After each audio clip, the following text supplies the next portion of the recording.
सो आज का जो टॉपिक है हमारा बायोमोलिक्यूल है। आज की क्लास में हम बायोमोलिक्यूल को डिस्कस करेंगे। व्हाट इज बायोमोलिक्यूल, समझिएगा भाई। बायोमोलिक्यूल ध्यान से देखेंगे। बायोमोलिक्यूल जो होते हैं ये लाइफलेस कंपोनेंट होते हैं। लाइफलेस कंपोनेंट यानी कि ऐसे कंपोनेंट होते हैं जिनकी खुद की कोई लाइफ नहीं होती। लाइफलेस कंपोनेंट होते हैं but important for life. Important for life, लेकिन लाइफ के लिए बहुत ही इंपॉर्टेंट होते हैं। तो इनकी खुद की कोई लाइफ नहीं है लेकिन लाइफ के लिए बहुत ही जरूरी है, इंपॉर्टेंट है। Because it give us energy, ये हमको एनर्जी दे रहे हैं, ठीक है ना। और बहुत सारी बॉडी की ग्रोथ में, मेटाबॉलिज्म में, सब जगह पर हेल्प करते हैं बायोमोलिक्यूल्स। एग्जाम्पल बायोमोलिक्यूल्स के क्या क्या है आपको उसी समझ में आ जाएगा। जैसा कार्बोहाइड्रेट हो गया, वो भी बायोमोलिक्यूल है। कार्बोहाइड्रेट, फैट, ठीक है ना, protein, vitamins, minerals and amino acids. तो ये सारे बायोमोलिक्यूल्स हैं। तो ये सारे लाइफ के लिए जरूरी हैं, लाइफ के लिए इंपॉर्टेंट है, बट लाइफलेस कंपोनेंट है। यानी कि ऐसे कंपोनेंट है इनकी खुद की कोई लाइफ नहीं। लाइफलेस कंपोनेंट है बट इंपॉर्टेंट फॉर लाइफ, लेकिन लाइफ के लिए बहुत ही ज्यादा इंपॉर्टेंट है, ठीक है, बायोमोलिक्यूल्स। देन उसके बाद में देखते हैं biomolecules are chemical compound. Biomolecule जो है केमिकल कंपाउंड्स है found in all living organism. Biomolecule हर एक लिविंग ऑर्गेनिज्म में जो भी जिंदा चीज है, वो कुछ भी हो, चरिंदे परिंदे कुछ भी हो, एनीथिंग, माइक्रो ऑर्गेनिज्म से लगा के बड़े ऑर्गेनिज्म तक, कोई सभी ऑर्गेनिज्म हो, सारे के सारे जो है सब में बायोमोलिक्यूल होते हैं। सब बने हुए बायोमोलिक्यूल के amino acid, protein, vitamin, carbohydrate, minerals, ये हर एक ऑर्गेनिज्म में पाया जाएगा, हर एक एनिमल में पाया जाएगा। इन्हीं से बॉडी बनती है। They include organic and inorganic compound. यानी कि बायोमोलिक्यूल के अंदर दोनों तरह के कंपाउंड हो सकते हैं। ऑर्गेनिक कंपाउंड जो कार्बन के बने हुए हैं, इनऑर्गेनिक कंपाउंड जो जिनमें कार्बन नहीं होता है, ठीक है। तो इन दोनों से मिलकर बने हुए होंगे। देन उसके बाद में आते हैं यहाँ पर analysis of chemical composition in a tissue. एक टिश्यू जो होता है उसके अंदर, जैसे कि यहाँ पर एक प्लांट लिया गया, पत्तियां ली गई, उनको पीस कर उसका छान कर उसको एनालाइज किया गया कि उसके अंदर क्या क्या चीज होती है। बेसिक चीजें देखी गई कि उसके अंदर क्या क्या होती है।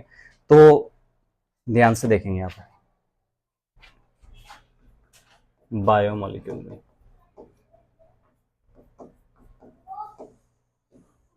बायोमोलिक्यूल में जब आपने पढ़ा सबसे पहले, तो पहली स्केच आपने जो देखी थी वो थी कार्बोहाइड्रेट।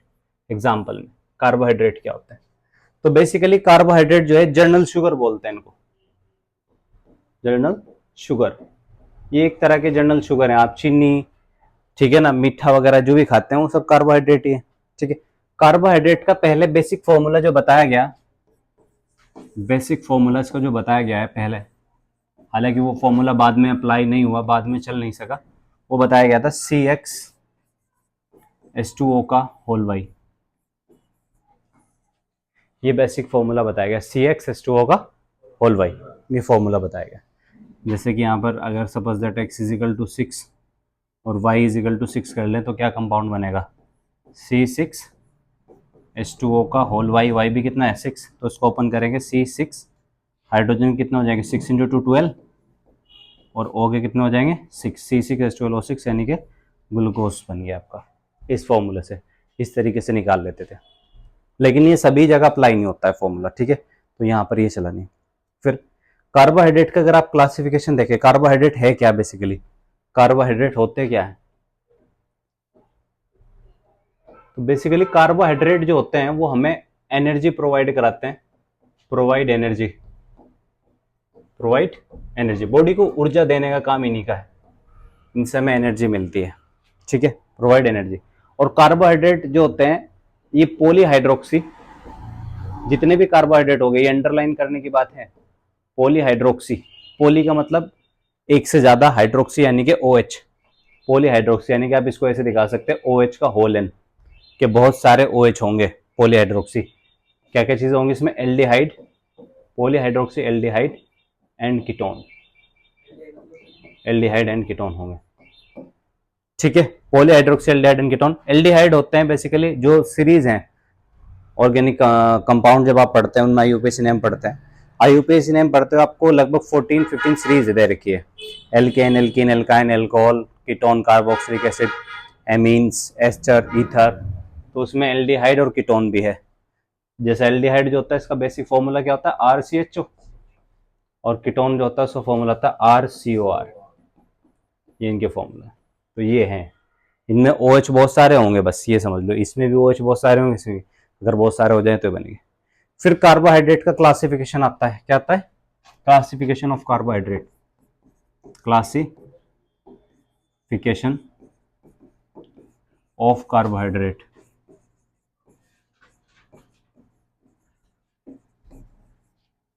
कार्बोहाइड्रेट को आप क्लासिफाइड कैसे करते हैं, क्लासिफिकेशन कैसे करते हैं? वर्गीकृत करना, क्लासिफाइड करना।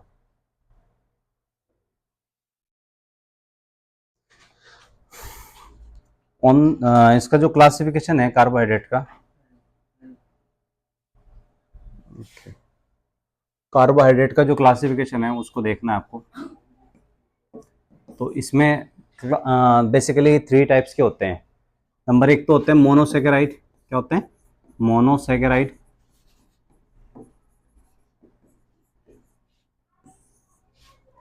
सेकंड होते हैं इनमें ओलिगोसेकेराइड, ओलिगोसेकेराइड। और थर्ड होते हैं पॉलीसेकेराइड, पॉलीसेकेराइड। जो मोनोसेकेराइड होते हैं ये क्लासिफिकेशन जो मैं कर रहा हूँ कार्बोहाइड्रेट का, on the basis of hydrolysis कर रहा हूँ, on the basis of hydrolysis, hydrolysis के बेस पर है, on the basis of hydrolysis, on the basis of hydrolysis, hydrolysis के आधार पर। हाइड्रोलाइसिस क्या होता है? H2O से रिएक्शन, पानी से रिएक्शन करने के बाद क्या होता है। तो अगर मोनोसेकेराइड की पानी से रिएक्शन करें तो ये सिंपल कार्बोहाइड्रेट में नहीं टूटते, ब्रेक नहीं होते, सिंपल, यानी कि साधारण कार्बोहाइड्रेट में ब्रेक नहीं होंगे। इसका रीजन पूछा कि भाई रीजन क्या है, तो उन्होंने बताया कि ये खुद सबसे सिंपल कार्बोहाइड्रेट है, तो इनसे सिंपल क्या होगा। अगर ये इनका आप हाइड्रोलाइसिस कराएंगे, वाटर से रिएक्शन कराएंगे इनके पानी से, तो ये कुछ और बना देंगे लेकिन कार्बोहाइड्रेट नहीं बनाएंगे, आगे फर्दर कार्बोहाइड्रेट में डिवाइड नहीं होंगे, क्योंकि ये सबसे सिंपल कार्बोहाइड्रेट है। तो ये है सिंपलेस्ट कार्बोहाइड्रेट, सिंपलेस्ट, सबसे साधारण कार्बोहाइड्रेट है कार्बोहाइड्रेट। तो फर्दर डिवाइड नहीं होगी कार्बोहाइड्रेट में। अगर मान लो ये सिंपलेस्ट कार्बोहाइड्रेट अगर ये रिएक्शन करेगी भी तो अल्कोहल बना देगी, क्या बना देगी? अल्कोहल। तो इसके एग्जाम्पल, एक ग्लूकोज और एक फ्रक्टोज, ये इसके एग्जाम्पल है, ग्लूकोज और फ्रक्टोज। फॉर्मूला है C6H12O6, दोनों का एक ही फॉर्मूला है, ग्लूकोज का भी और फ्रक्टोज का भी, दोनों का। फिर ओलिगोसैकेराइड्स क्या है? आफ्टर हाइड्रोलाइसिस, हाइड्रोलाइसिस के बाद, यानी कि इनकी वाटर से रिएक्शन कराने के बाद, दे विल गिव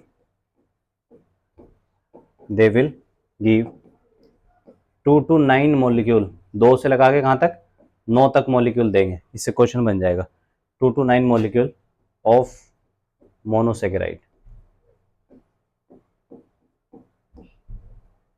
ये 2 से लगा के कहां तक? 9 तक मॉलिक्यूल देंगे मोनोसेकेराइड के, 2 से 9 तक यूनिट देंगे इसकी, ठीक है ना, यूनिट। अब इसमें समझने की बात यह है, ओलिगोसेकेराइड में आपको ध्यान से देखना है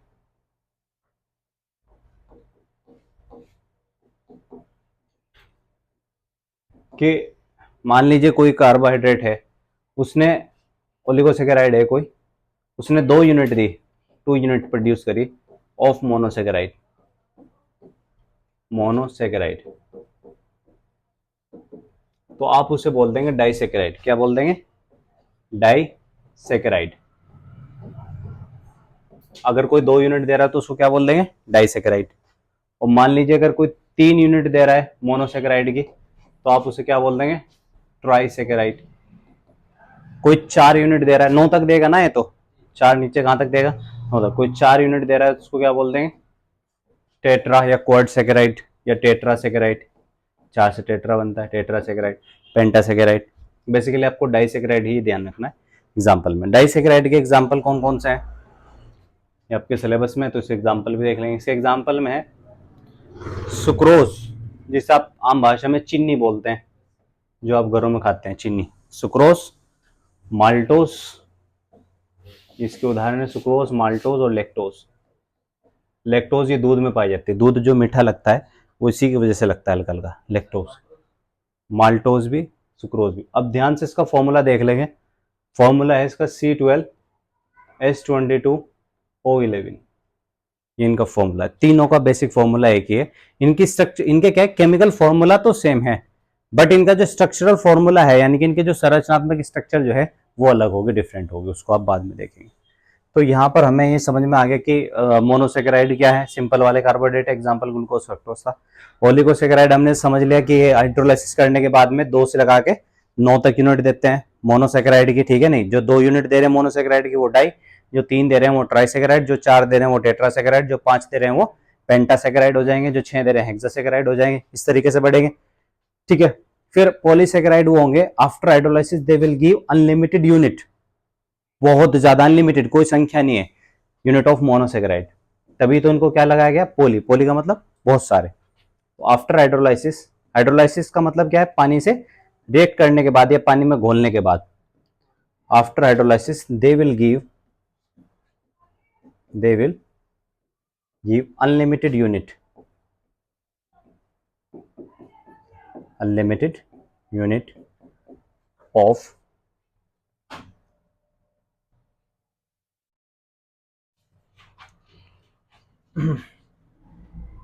अनलिमिटेड यूनिट ऑफ मोनोसेकेराइड।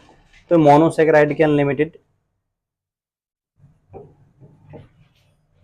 देंगे, अनलिमिटेड यूनिट देंगे। इनके एग्जांपल पॉलीसेकेराइड के क्या क्या है, तो पॉलीसेकेराइड के एग्जांपल में जैसे स्टार्च हो गया, पेड़ पौधों में पाई जाती है स्टार्च। जो पेड़ पौधे होते हैं ना, उनके अंदर, प्लांट्स के अंदर रिजर्व फूड है, रिजर्व मतलब समझ गए, वो इकट्ठा करके रखता है स्टार्च को, बाद में एनर्जी के रूप में यूज कर लेता है। स्टार्च हो गया, ग्लाइकोजन हो गया, ग्लाइकोजन एनिमल्स में जो हम खाना वगैरह खाते हैं वो हमारे शरीर में ग्लाइकोजन के रूप में कन्वर्ट हो जाता है। बाद में जब हमें ऊर्जा की जरूरत पड़ती है तो यही ग्लाइकोजन टूट के एटीपी में कन्वर्ट हो जाता है और एटीपी हमें ऊर्जा देता है फिर। तो स्टार्च हो गया, ग्लाइकोजन हो गया, इनुलिन है किसमें, इनुलिन, ठीक है। और सेल्यूलोज, सेल्यूलोज आपको पता है कहाँ पाया जाता है, जो प्लांट्स होते हैं उनकी जो सेल वॉल होती है, सेल के ऊपर जो वॉल होती है, कोशिका भित्ति जिसको बोलते हैं, वो सेल्यूलोज की बनी होती है। किसकी बनी होती है, सेल्यूलोज की बनी होती है। इन सभी का चारों का एक ही फॉर्मूला है, C5H10 C6H10O5, एक सेकेंड, C6H10O5 का होल एन, ये फॉर्मूला है सारा का, C6H10O5 का होल एन। एन मतलब नंबर कितने भी यहाँ पर हो सकते हैं, 1 2 3 1000 2000, कितने भी यूनिट यहाँ पर हो सकती है, ये आपको समझ में। तो ये समझ में आ गया आपको, पूरा क्लासिफिकेशन समझ में आ गया हाइड्रोलाइसिस के बेस पे कि है।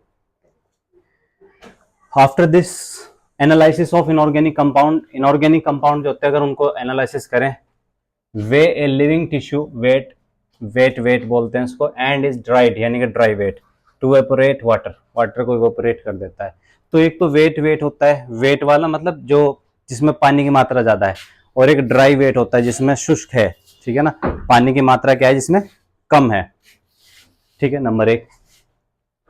नंबर दूसरा इसमें पॉइंट अगर आप देखें, second point, it is fully burn to oxidise all carbon compound, ये सारे कार्बन कंपाउंड को फुल्ली क्या कर देगा, ऑक्सीडाइज कर देगा और फॉर्म करेगा CO2 and water vapour to form ash, फिर एश बन जाएगी यानी कि राख बन जाएगी। जैसे लकड़ी है, अगर आप उसको जलाओगे तो कार्बन डाइऑक्साइड उसमें से वाटर की वेपर जो होगी वो उड़ जाएगी और जो बचेगा वो क्या होगी, राख होगी, एश होगी। ये इनऑर्गेनिक कंपाउंड है। फिर उसके बाद में जो एश है मतलब राख है, राख के अंदर इनऑर्गेनिक मेटल क्या क्या होते हैं, राख में आपको जो राख होती है लकड़ी की किसी भी चीज की, कैल्शियम, मैग्नीशियम, सोडियम, पोटेशियम, ये सारी चीजें मिलेगी, ठीक है ना। और इनऑर्गेनिक सब इनऑर्गेनिक कंपाउंड जैसे sulphate, potassium, sodium chloride, calcium carbonate, ATC, ये सारी चीजें मिलेगी लकड़ी के अंदर। किसके अंदर, लकड़ी के अंदर, जो ड्राई होगी, सूखी हुई लकड़ी होगी या गिल्ली लकड़ी भी होगी। फिर एक ह्यूमन में आप देखिएगा क्या क्या कंपोनेंट कितने कितने परसेंट में होता है। आपको वैसे तो पता ही होगा कि ह्यूमन बॉडी में 70% तक वाटर होता है। कितना परसेंट तक, 70% तक वाटर होता है, 30% में अदर चीज। तो इसमें क्या क्या चीज कितनी परसेंट एलिमेंट है, जैसे कि हाइड्रोजन है अर्थ क्रस्ट में, अर्थ क्रस्ट समझ गए ना, अर्थ के अंदर यानी कि अर्थ जो है हमारी, उसके अंदर कितनी परसेंट में ही मिलता है, तो अर्थ क्रस्ट में 0.14% होता है और ह्यूमन बॉडी में 0.5% होता है। फिर उसके बाद में एलिमेंट है कार्बन। कार्बन अर्थ क्रस्ट में कितना होता है 0.03% और ह्यूमन बॉडी में कितना होता है 18.5%। फिर उसके बाद में ऑक्सीजन है एलिमेंट। ऑक्सीजन अर्थ क्रस्ट में कितना पाया जाता है 46.6% और ह्यूमन बॉडी में पाया जाता है 65%। फिर नाइट्रोजन अगर आप देखें, नाइट्रोजन बहुत ही कम पाया जाता है अर्थ क्रस्ट में, लेकिन हमारा जो इन्वायरमेंट है उसमें 78% नाइट्रोजन पाई जाती है, ये बात आपको पता होगी। और ह्यूमन बॉडी में 3.3% पाई जाती है। सल्फर देख सकते हैं आप, अर्थ क्रस्ट में 0.03% है, ह्यूमन बॉडी में 0.3%। सोडियम अर्थ क्रस्ट में 2.8% और ह्यूमन बॉडी में 0.2। कैल्शियम देख सकते हैं अर्थ क्रस्ट में 3.6%, ह्यूमन बॉडी में 1.5% है।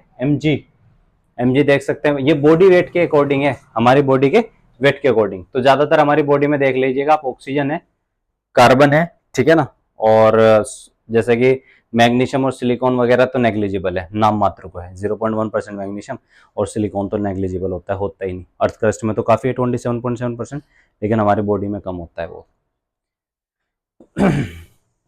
तो बायोमोलिक्यूल्स के बारे में अब देखते हैं यहाँ पर। बायोमोलिक्यूल्स, तो बायोमोलिक्यूल्स, बायो माइक्रो मोलिक्यूल, ठीक है ना, छोटे जो मोलिक्यूल होते हैं बायो के। तो इसके अंदर एक तो एमिनो एसिड हो गया, मैंने एग्जांपल बताए थे इसके, लिपिड घी वगैरह हो गया, शुगर चीनी वगैरह होगी, और नाइट्रोजन बेस जो डीएनए और आरएनए में होते हैं हमारे, वो नाइट्रोजन बेस है। तो मॉलिक्यूलर वेट ऑफ बायोमोलिक्यूल या माइक्रो मोलिक्यूल भी बोलते हैं इनको, या बायोमोलिक्यूल बोलते हैं, found in the acid soluble pool के अंदर पाया जाता है। रेंज रहती है इनके 18 से लगा के 800 डेल्टन। कितनी रहती है 18 to 800 डाल्टन रहती है। The acid soluble pool represents the cytoplasmic composition. तो इसमें साइटोप्लाज्मिक कंपोजिशन भी होती है। क्या होती है? साइटोप्लाज्मिक कंपोजिशन, सारी चीजें पाई जाती है। फिर एमिनो एसिड नंबर 1, पहले नंबर पे देखते हैं amino acids. Basic formula of amino acid देखेंगे कि एमिनो एसिड का फॉर्मूला क्या है। तो यहां पर आप समझिएगा सबसे पहले एमिनो एसिड,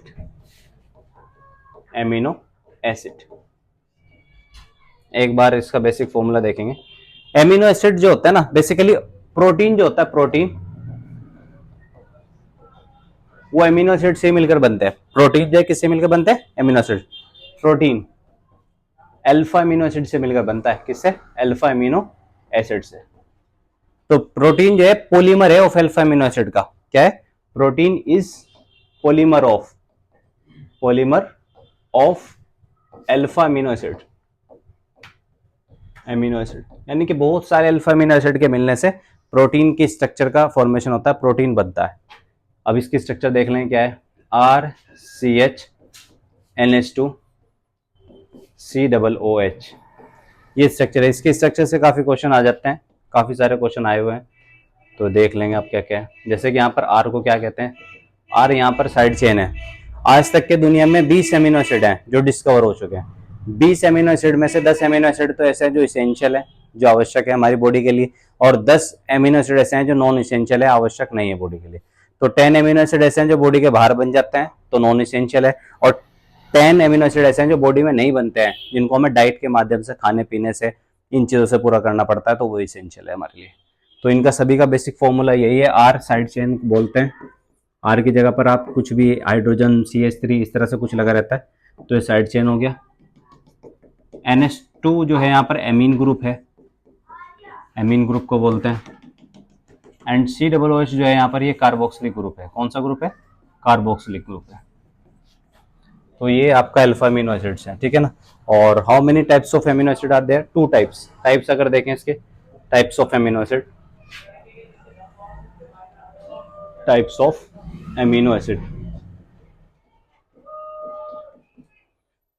तो बेसिकली 2 टाइप का ये होता है, 2 टाइप्स के होते हैं, 2 टाइप्स। कौन कौन से यहाँ पर है 2 टाइप्स इसके? नंबर 1 है इसमें पहला इसेंशियल एमिनो एसिड, इसेंशियल, और दूसरा जो है उसको बोलते हैं नॉन इसेंशियल।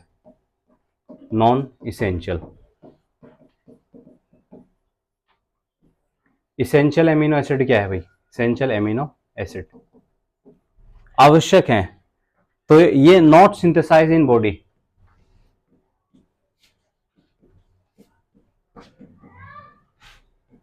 ह्यूमन बॉडी, हमारी बॉडी में सिंथेसाइज नहीं हो रहे। टोटल एमिनो एसिड भी बता दूं मैं आपको संख्या में कितने हैं। टोटल एमिनो एसिड 20 हैं, ओनली 20 एमिनो एसिड्स हैं। तो बॉडी में नहीं, अगर ये बंद रहे तो कहां से लेंगे हम इनको? We took them from diet. तो हम इनको कहां से लेंगे भाई? डाइट के माध्यम से, बाहर से खाने की कोई चीज हो गई, ठीक है ना, और मिनरल्स, ये सारी चीजें हम बाहर से ले रहे हैं, तो ये भी इसेंशियल एमिनो एसिड भी हमें बाहर से लेने पड़ते हैं, ठीक है। फिर non essential amino, non essential है, खुद ही बता रहा है। टोटल नंबर कितने हैं इसके? 10, संख्या में ये 10 है इसेंशियल एमिनो एसिड। फिर नॉन इसेंशियल जो हमारी बॉडी में ही बन रहे हैं, ये तो नॉट सिंथेसाइज थे, नहीं बन रहे थे, ये बन रहे हैं synthesise in our body, synthesise in our body. तो ये हमारी बॉडी में ही बन जा रहे हैं। जब बॉडी में ही बन जा रहे हैं तो हमें इनकी जरूरत ही नहीं है, नॉन इसेंशियल कह दिया हमने इनको। ये भी संख्या में कितने हैं? 10। इनको बाहर से लेने की जरूरत, डाइट से लेने की जरूरत नहीं पड़ती, तो बॉडी के अंदर ही बनना है।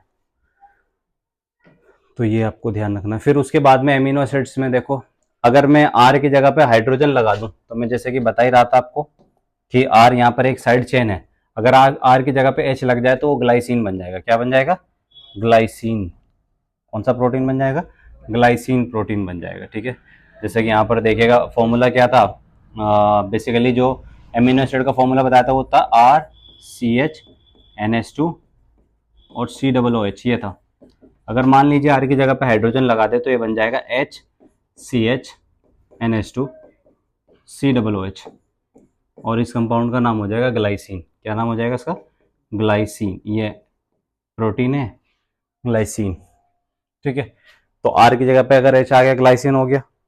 आर की जगह पर अगर CH3 ले ले तो कौन सा बन जाएगा? एलानीन। देखो आर की जगह पे क्या आ गया? CH3 आ गया, सर ब्रैकेट में दिखा दिया। और अगर आर की जगह पर CH2OH हो जाए तो कौन सा बन जाएगा? सेराइन। क्या बन जाएगा? सेराइन। ये सारे एमिनो एसिड हैं, ग्लाइसिन भी, एलानीन भी और सेराइन भी।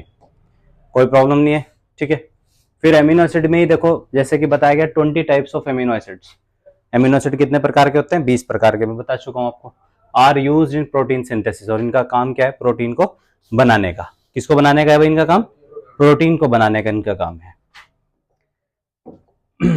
तो देखेंगे यहाँ पर, इसमें amino acid are of 3 types. एक एसिडिक एमिनो एसिड है, एक बेसिक एमिनो एसिड है और एक न्यूट्रल है। एसिडिक जिनकी नेचर एसिड की जैसी होगी, एग्जाम्पल जरूर याद रखिएगा, ग्लूटामिक एसिड। ग्लूटामिक एसिड की नेचर एसिडिक है। कैसी नेचर है इसकी? एसिडिक नेचर है, ठीक है ना। एसिडिक नेचर मतलब ये प्रोटॉन को देने की पावर रखता है, टू लूज प्रोटॉन। फिर बेसिक एमिनो एसिड होते हैं, बेसिक एमिनो एसिड होते हैं जो प्रोटॉन को एक्सेप्ट करने की पावर रखते हैं, प्रोटॉन को गेन करने की पावर रखते हैं, और इसका एग्जांपल है लाइसिन। न्यूट्रल एमिनो एसिड्स जो हैं, जो ना प्रोटॉन को देते हैं ना प्रोटॉन को देते हैं, ना देने की पावर रखते हैं ना लेने की, और उसका एग्जांपल है वेलाइन प्रोटीन। कौन सा है भाई? वेलाइन। देखो सम एमिनो एसिड्स आर एरोमेटिक, कुछ एमिनो एसिड एरोमेटिक भी होते हैं। एग्जाम्पल उसका टायरोसिन्स, फिनाइल एलानिन एंड ट्राइप्थेन्स, ठीक है ना। तो ये एग्जाम्पल आपको याद रखने हैं।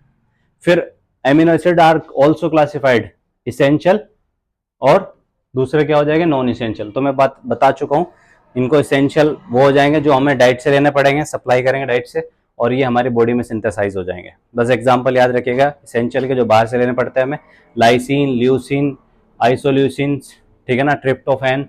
उसके बाद में नॉन इसेंशियल के एग्जाम्पल जो हमारी बॉडी में बन जाते हैं, ग्लाइसिन, एलानिन, सेराइन्स और आर्जिनिन। कौन सा?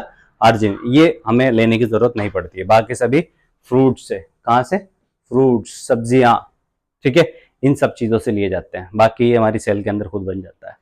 फिर एमिनो एसिड के अंदर ही अगर आप देखें, इन एमिनो एसिड्स मैंने बताया था NH2COOH ग्रुप होता है इसमें। अगर NH2 और COOH ग्रुप साथ में मिल जाए, बॉन्ड बना ले, तो ज्यूट्रायन की स्ट्रक्चर बना लेता है। किसकी स्ट्रक्चर बना देता है?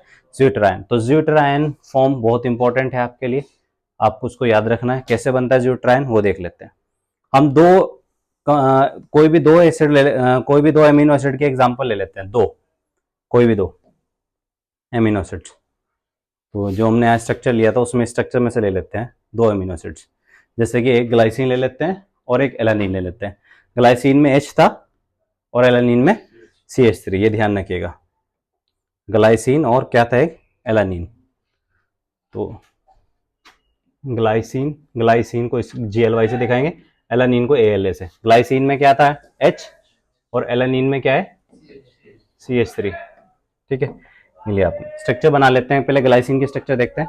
तो यहाँ पे H CH NH2 और आगे क्या है COOH प्लस एलानिन की स्ट्रक्चर बनाएंगे।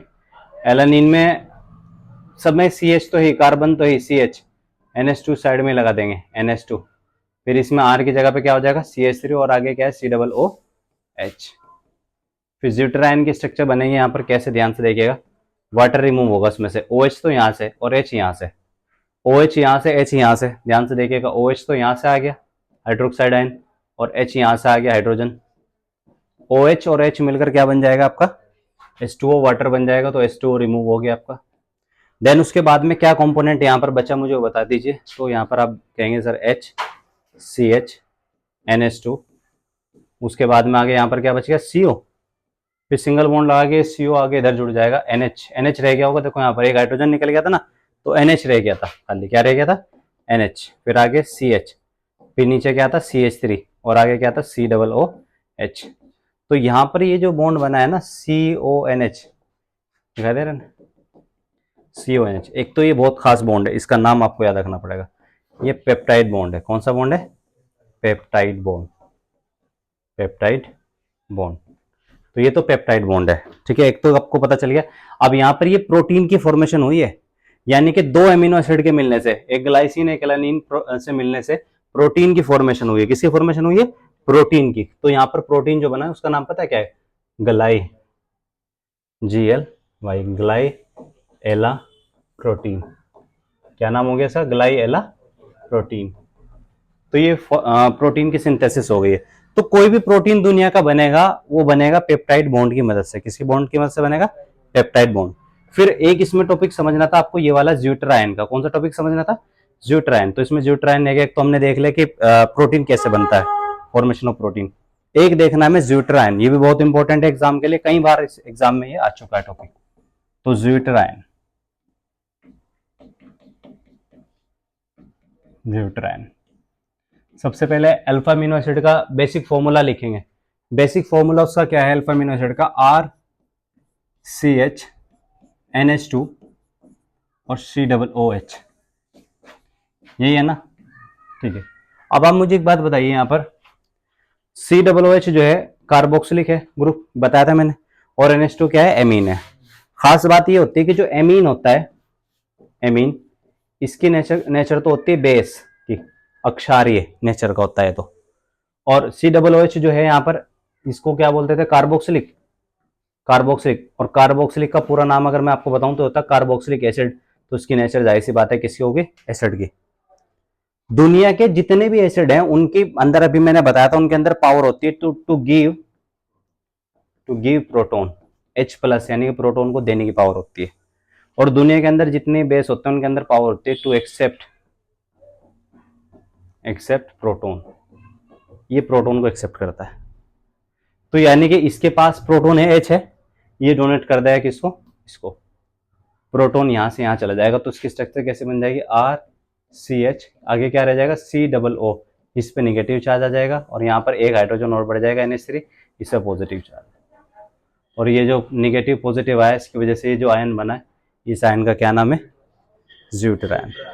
तो ज्यूटेराइन पता चला है कैसे बना है, एसिड ने प्रोटोन डोनेट करा है, वही प्रोटोन किसने एक्सेप्ट कर लिया है बेस ने। किसने एक्सेप्ट कर लिया है बेस ने एक्सेप्ट कर लिया है। ठीक है, तो इसको बोलते हैं ज्यूटेराइन। देन उसके बाद में आगे देखते हैं यहाँ पर लिपिड, दूसरा स्ट्रक्चर। हमने एमीन पूरा पढ़ लिया।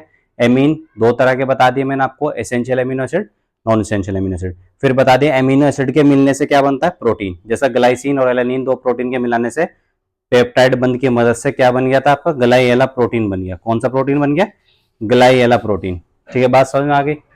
ऐसे अब यहाँ पर देखिएगा लिपिड क्या होते हैं। लिपिड बेसिकली जो घी है, तेल है, ये सब चीजें क्या है लिपिड ही है, घी तेल हो गया। ठीक है, लिपिड है। ये वाटर इनसोल्युबल होते हैं, पानी में घुलते नहीं। घी और तेल दोनों ही पानी में नहीं घुलेगा। दूसरा कंटेन्स, कंटेन का मतलब इनके अंदर क्या क्या चीज होती है, इनमें कार्बन है, हाइड्रोजन है, ऑक्सीजन है, but number of oxygen atom is less, लेकिन इनमें ऑक्सीजन के एटम कम होते हैं। इनमें कार्बन भी है, हाइड्रोजन भी है, ऑक्सीजन भी है, लेकिन ऑक्सीजन के एटम कम है, ऑक्सीजन की मात्रा इनमें कम होती है, और ये वाटर में क्या रहते हैं, इनसोल्यूबल। घी को डाल दो आप ऊपर ही रहेगा पानी में, नीचे नहीं जाने का। तेल डाल दो वो भी सेम इसी तरीके से डिजोल्व नहीं होने का। फिर टाइप्स ऑफ लिपिड, लिपिड के भी टाइप हैं। लिपिड के 3 टाइप हैं, एक सिंपल लिपिड हो गया आपका, साधारण लिपिड हो गया, दूसरा हो गया कंपाउंड लिपिड, और तीसरा हो गया आपका डिराइव्ड लिपिड्स। कौन से हो गए, डिराइव्ड लिपिड्स। तो 3 लिपिड है। सिंपल लिपिड आपका जैसा कोकोनट ऑयल हो गया, सिंपल लिपिड है। और कंपाउंड लिपिड आपका जो एलमंड, ठीक है ना, बादाम का तेल हो गया, इस तरीके से निकाले को ड्राई फ्रूट्स का तेल, ये कंपाउंड है। या मीट वगैरह में से फिश ऑयल वगैरह हो गया, कंपाउंड है। ड्राइव्ड लिपिड्स आपका जैसा कि एग के अंदर होता है, अंडा होता है ना, उसके अंदर होता है। तो अब उसके बाद में सिंपल लिपिड को आप देखते हैं। Simple lipid, simple lipid fat यानी कि चर्बी। आपको पता है फैट 2 तरह के होते हैं, एक सैचुरेटेड फैट होता है, एक अनसैचुरेटेड फैट होता है। एक फैट वो होता है जो जम जाता है तो आदमी की बॉडी में फैट बढ़ जाता है। एक अनसैचुरेटेड फैट होता है जो जमता नहीं है। फैट हमारे लिए बहुत अच्छा होता है, गुड है, गुड फैट बैड फैट दोनों तरह का होता है। सैचुरेटेड फैट बैड फैट है, अनसैचुरेटेड फैट गुड फैट है। जो जमेगा ही नहीं बॉडी के अंदर, बस वो फिर एनर्जी देगा हमें। और जो बॉडी में जमेगा चर्बी के रूप में, वो नुकसान देगा, जाहिर सी बात है। उसकी वजह से कई सारे प्रॉब्लम, कोलेस्ट्रॉल लेवल बढ़ जाएगा आपका, एचडीएल बढ़ जाएगा। तो these are form fatty acids and alcohol like glycerol. तो ये जो बने होते हैं ना सिंपल लिपिड, फैटी एसिड और एल्कोहल के मिले बने होते हैं। एल्कोहल कौन सा है इनमें, ग्लिसरॉल। कौन सा एल्कोहल है, ग्लिसरॉल। दूसरा fatty acids are lipids with hydrocarbon. तो फैटी एसिड ऐसे लिपिड हैं जो किसके बने हुए, हाइड्रोकार्बन। चेन इसमें R group ending COOH group, RCOOH, ठीक है। Fatty group RCOOH carboxyl group के होंगे। अब इसके एग्जाम्पल क्या है सिंपल के, एक तो है पामेटिक एसिड्स, हैज 16 कार्बन, इसमें 16 कार्बन है। और पामेटिक एसिड की जो स्ट्रक्चर है वो है CH3 CH2 का होल 14 COOH। यानी कि CH3 लगा के फिर लगातार 14 बार जो है ना CH2 आएगा, 14 बार CH2 फिर COOH। तो अगर आप इसमें कार्बन देखेंगे टोटल 16 बैठ जाएंगे, 1 और 14 15 और एक ये 16, तो C16, ठीक है। ऐसे 16 कार्बन का है। और इसकी स्ट्रक्चर ऐसे भी हो सकती है। और C15H31 आगे COOH, 16 कार्बन बैठ जाएंगे, 15 और 1 16। एंड दूसरा कौन सा है, आर्केटनोइक एसिड है, इसमें 20 कार्बन तक होते हैं। कितने होते हैं, 20 कार्बन तक।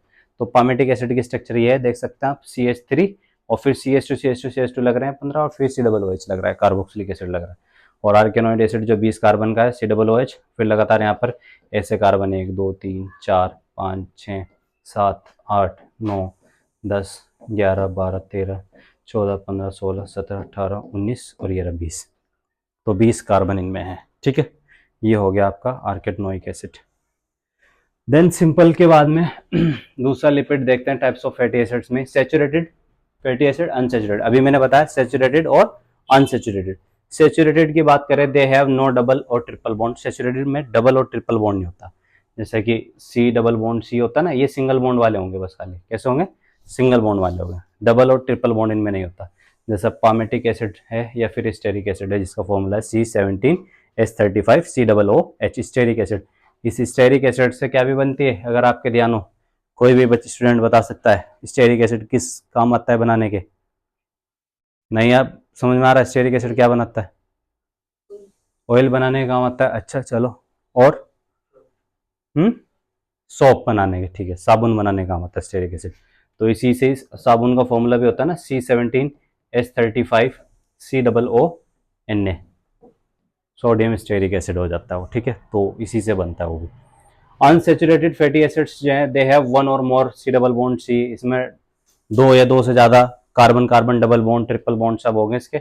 एग्जाम्पल क्या हो जाएगा, ओलेइक एसिड जो है C17H33 है इसमें, और 35 था, 33 है COOH। फिर आर्केटनोइक एसिड है C19H35 COOH। तो ये आपके जो अनसैचुरेटेड है, क्या है, अनसैचुरेटेड। देन उसके बाद में स्ट्रक्चर ऑफ ग्लिसरॉल। ग्लिसरॉल की स्ट्रक्चर आप देख सकते हैं। ग्लिसरॉल, इसको ट्राई हाइड्रोक्सी प्रोपेन भी बोलते हैं ग्लिसरॉल को। तो CH2OH है, CHOH सिंगल बॉन्ड CH2OH। तो इसमें 3 कार्बन है आपके, 1 2 3, और एक कार्बन से क्या लगा हुआ है, OH लगा हुआ है। ग्लिसरॉल आप जानते हैं क्या होती है, पता है कि नहीं पता है ग्लिसरॉल आपको? हाँ, ग्लिसरीन भी बोल देते हैं, ग्लिसरॉल भी बोल देते हैं, ठीक है।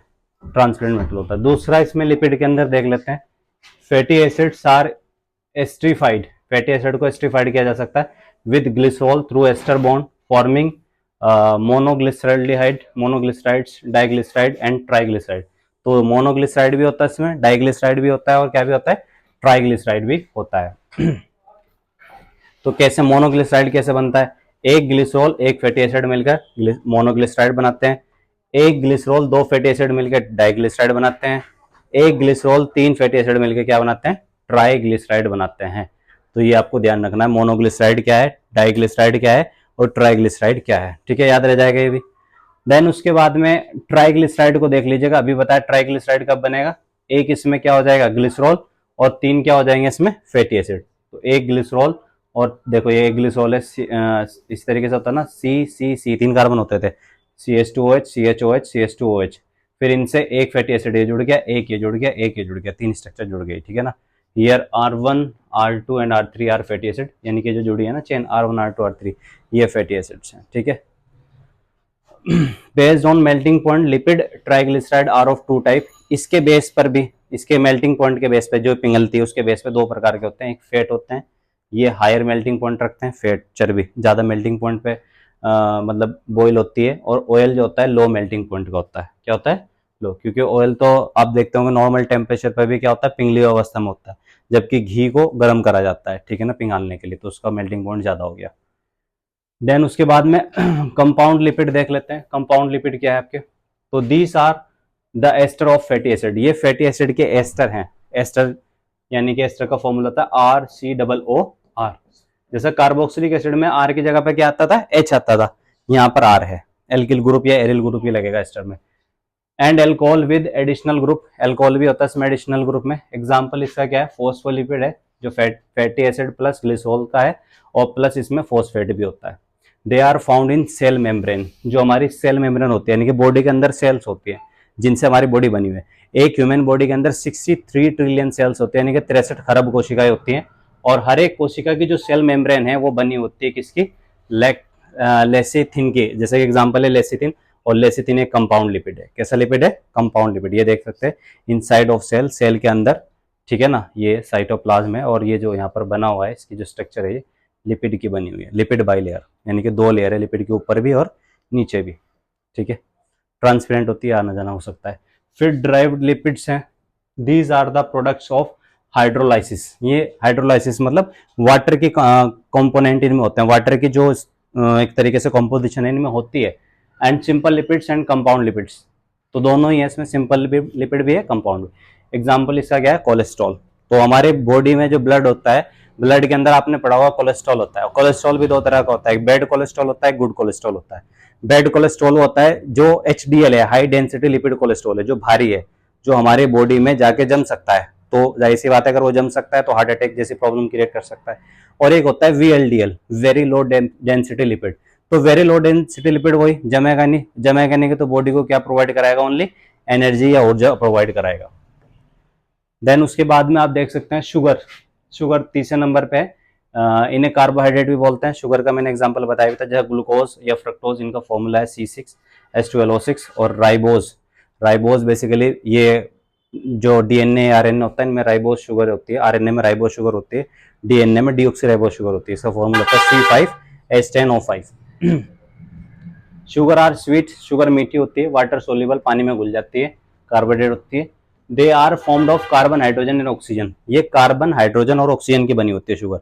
रेशियो का 1:1 का होता है, 1:1 का कैसे हो जाएगा, जैसे कि कार्बन को 6 से इसको डिवाइड करेंगे तो 6 1 जा 6, 6 2 जा 12, 6 1 जा 6, तो 1:1 ये रेशियो आ गया कि नहीं आ गया, 6 से डिवाइड करने के बाद में इसको, तो 1:2:1 का रेशियो आ जाएगा इसका। एग्जाम्पल ग्लूकोज और क्या है राइबोज, इसको भी देख लेगा, अगर 5 से डिवाइड करेंगे तो 5 1 जा 5, 5 2 जा 10, 5 1 जा 5, तो 1:1 ये रेशियो आना है किसी एक नंबर से डिवाइड करने पर।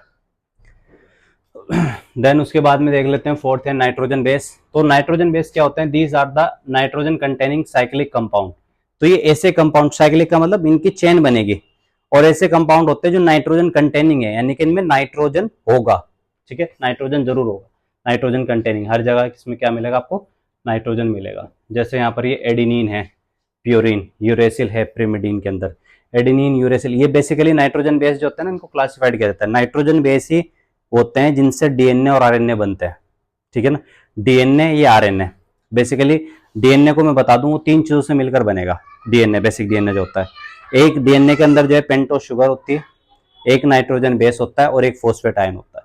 3 चीजों के मिलने से डीएनए बनता है। आरएनए में भी यही 3 चीजें होती है, नाइट्रोजन बेस, ठीक है ना, फॉस्फेट और शुगर, पेंटोस शुगर ही होती है 5 कार्बन वाली। बस इसमें जो ये प्यूरिन्स, ये जो होते हैं ना नाइट्रोजन बेस, ये अलग अलग होते हैं। तो नाइट्रोजन बेस के 2 टाइप है, एक प्यूरिन्स है और एक पिरामिडीन्स है। प्यूरिन्स 2 तरह के होते हैं, एडेनिन गुआनिन, और पिरामिडीन्स 3 तरह के होते हैं, साइटोसिन, थाइमिन, और तीसरा क्या होता है, यूरेसिल। साइटोसिन, थाइमिन और यूरेसिल, ये याद रखना पड़ेगा आपको। पिरामिडीन के अंदर सीटीयू है और प्यूरिन्स के अंदर एजी है। क्या है, एजी। तो जो भी आप डीएनए वगैरह के स्ट्रक्चर पढ़ेंगे वहां पर आप इनको देख ही सकते हैं। फिर न्यूक्लियोसाइड्स हैं। न्यूक्लियोसाइड्स क्या होते हैं, these are compounds formed by linking of nitrogen base with sugar. यानी कि न्यूक्लियोसाइड तब बनते हैं जब किसी भी शुगर के साथ में नाइट्रोजन बेस जुड़ जाएगा, ठीक है ना। जैसे कि नाइट्रोजन बेस प्लस शुगर को जोड़ दे तो न्यूक्लियोसाइड बनेगा, एडेनिन प्लस शुगर को जोड़ दे तो एडिनोसिन बनेगा, गुआनिन प्लस शुगर को बोल दे तो गुआनोसिन बन जाएगा, साइटोसिन प्लस शुगर को जोड़ दे तो साइटिडीन बन जाएगा, थाइमिन प्लस शुगर को जोड़ देंगे तो क्या बन जाएगा, थाइमिडीन बन जाएगा, यूरेसिल प्लस शुगर को जोड़ देंगे तो यूरिडीन बन जाएगा। क्या बन जाएगा, यूरिडीन। इनसे क्वेश्चन आएंगे एग्जाम में आपके, तो ये आपको कॉम्बिनेशन याद रखना है कि कौन सा किसके साथ जुड़ के क्या बनाता है। जैसे थाइमिन शुगर के साथ जोड़ के क्या बनाता है, थाइमिडीन बनाता है। तो ये वर्ड आपको याद रखना होगा। इसी तरीके से न्यूक्लियोटाइड होते हैं। तो these are the compound form linking of nucleotides. इसमें न्यूक्लियोसाइड जुड़ता है nitrogen base plus sugar with a phosphate. तो जैसे मैंने बताया डीएनए में 3 चीजें होगी, एक नाइट्रोजन बेस, एक शुगर और एक फॉस्फेट, तो न्यूक्लियोटाइड बन जाएगा। और डीएनए होता है पॉलीन्यूक्लियोटाइड, यानी कि बहुत सारे न्यूक्लियोटाइड के मिलने से डीएनए बन जाता है। देखो यहाँ पर देख सकते हैं आप, एडेनिन ये तो नाइट्रोजन बेस हो गया, PO4 यहाँ पर ये फॉस्फेट आयन हो गया, और ये बीच में पेंटोस शुगर हो गई, ठीक है, पेंटोस शुगर हो गई। तो इसके मिलने से क्या बन गया, आपका डीएनए बन गया। ऐसे यहाँ पर देख सकते हैं आप, एडेनिन शुगर प्लस फॉस्फेट के मिलने से एडिनाइलिक एसिड बन गया, गुआनिन शुगर प्लस फॉस्फेट के मिलने से गुआनाइलिक एसिड बन गया, साइटोसिन शुगर प्लस फॉस्फेट के मिलने से साइटिडाइलिक एसिड बन गया, thymine plus sugar plus phosphate के मिलने से थाइमिडाइलिक एसिड बन गया, uracil plus sugar plus phosphate के मिलने से यूरिडाइलिक एसिड बन गया है, ठीक है। तो उसके बाद में न्यूक्लियोटाइड्स के अंदर ही देखते हैं, न्यूक्लियोटाइड्स आर हेट्रोसाइक्लिक कंपाउंड, यानी कि बहुत बड़ी स्ट्रक्चर बन जाती है इनके, हेट्रोसाइक्लिक कंपाउंड होते हैं स्ट्रक्चर, ये डीएनए वगैरह इसी से बनता है। तो हेट्रोसाइक्लिक कंपाउंड्स होते हैं। तो न्यूक्लिक एसिड में बेसिकली 2 होते हैं, डीएनए और RNA are made up of nucleotides. तो न्यूक्लियोटाइड्स के ही डीएनए और आरएनए भी न्यूक्लियोटाइड्स के ही बने होते हैं। सो इस पार्ट में बायोमोलिक्यूल्स के फर्स्ट पार्ट में हमने यहाँ तक डिस्कस कर लिया है, नाइट्रोजन बेसिस तक। सो आई होप आपको हमारी वीडियो पसंद आ रही है, हमारा इनिशिएटिव पसंद आ रहा है। आई होप आपको अगर पसंद आ रहा है तो ये हमारी वीडियोस और लोगों तक भी शेयर कर दीजिए और स्टूडेंट्स तक भी शेयर कर दीजिए। चैनल को सब्सक्राइब कीजिए, वीडियो को लाइक कीजिए और कमेंट्स जरूर कीजिए। थैंक यू दोस्तों।